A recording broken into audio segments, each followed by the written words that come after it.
Hi everyone, I'm Siobhan, and my PhD project is about exploring genetic data and electronic health records to see whether these could be used to predict treatment outcomes in individuals with schizophrenia.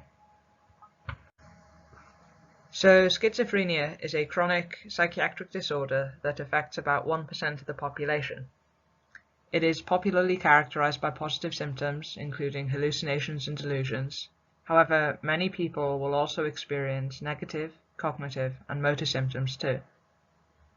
For the most part, schizophrenia is treated with pharmacotherapy in the form of antipsychotic medication.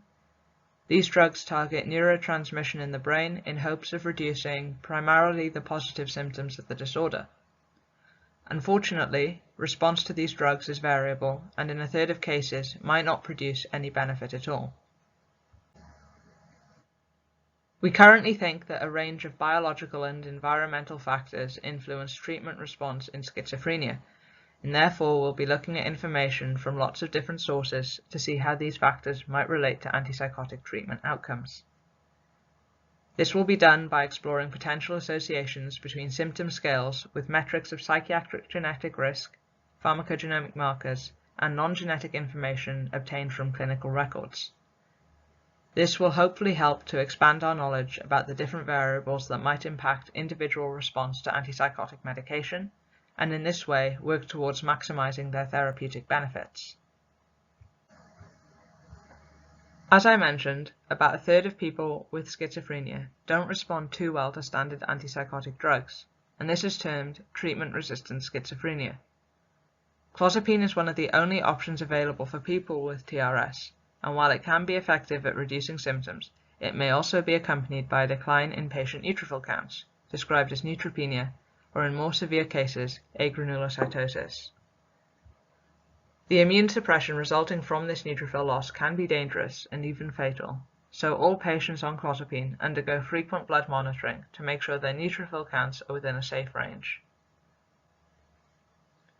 To this end, we've been working on exploring factors that predict absolute neutrophil count in the CLOZ-UK3 sample, a UK-based sample of people on clozapine medication.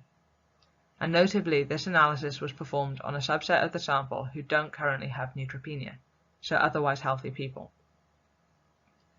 This dataset contains information on patient dosing, plasma clozapine and norclozapine levels, as well as full blood counts. And furthermore, a subset of the sample was genotyped, so we've been able to explore the impact of genetic covariates on this drug response too. We used a combination of structural equation modeling and linear mixed effect models to explore associations between our outcome variable, absolute neutrophil count, with our predictor variables. From this, we found an effect of clozapine dose on ANC, with a third of this effect being mediated by the joint impacts of plasma clozapine and norclozapine levels. Interestingly, we saw no indirect effect via plasma clozapine concentration alone. This was supported with our linear mixed effect models, where we found evidence of opposing associations between plasma clozapine and norclozapine levels with ANC, where clozapine was inversely associated with neutrophil counts and norclozapine was positively associated. Furthermore, we found support for a strong negative association between the Duffy null genotype and absolute neutrophil count, which was in line with our expectations. So, to conclude, we found evidence that plasma clozapine and norclozapine concentrations mediated the effect of clozapine dose on neutrophil counts in the CLOZ-UK3 sample.